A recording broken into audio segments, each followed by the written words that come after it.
America is a religious society. According to a recent New York Times study, 96% of us have a religious belief. Also, more Americans go to church than any other Western country in the world. That helps to explain why American political and social issues are so heavily influenced by organized religion.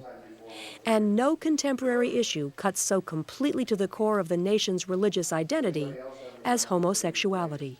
A Story County minister recently revealed to his congregation he's gay. By admitting that he is a practicing homosexual, Sabin is violating church policy.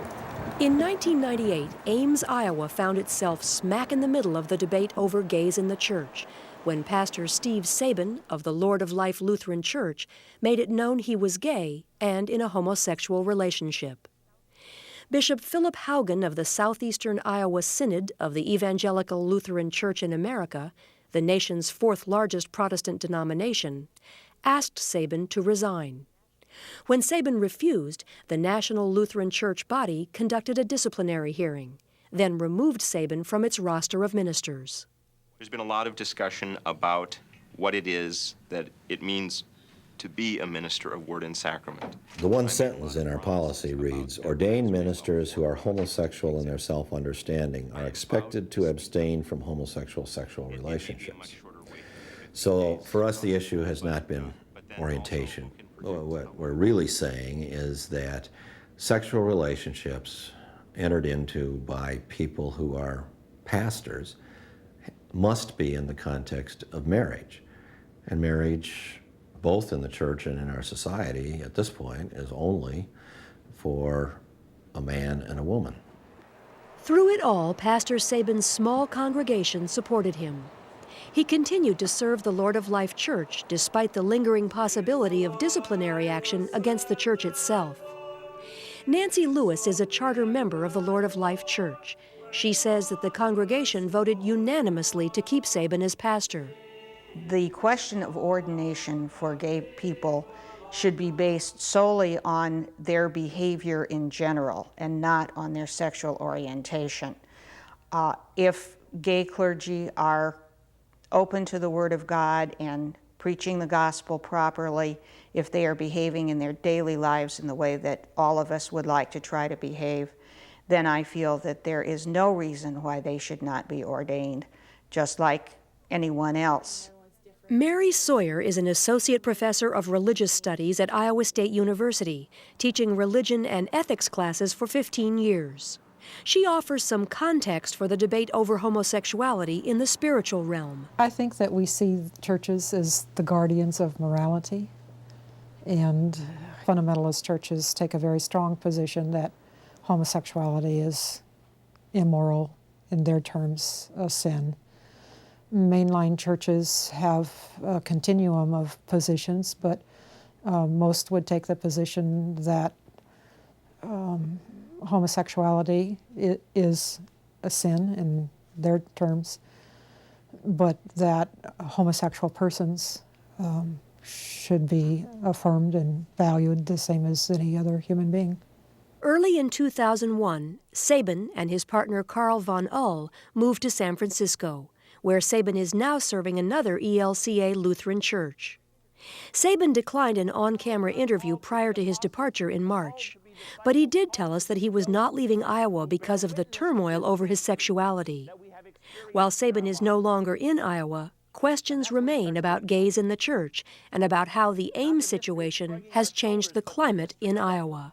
I think a lot of people in the church are really questioning, has the church been correct in the past? Has the church violated its own positions, its own faith statements, truth statements? And it's to the church's credit, I think, for that conversation to be going on. The one enduring characteristic of Protestantism is that there's always a sense that it needs to change and can be better. And so there is, I think, a forum there for this kind of dialogue and questioning, self-examination, self-scrutiny. The situation with Pastor Sabin was difficult for everyone involved. For Sabin, it was having to choose between the church and his partner. For Lord of Life parishioners, it was testing their relationship with the ELCA. We felt that no one cared about our feelings. They were just concerned about enforcing the rules. So that was very difficult. It was also difficult to be on the opposite side from the bishop. Many of us are very fond of Phil Hougen, and it was not easy to oppose him in this matter.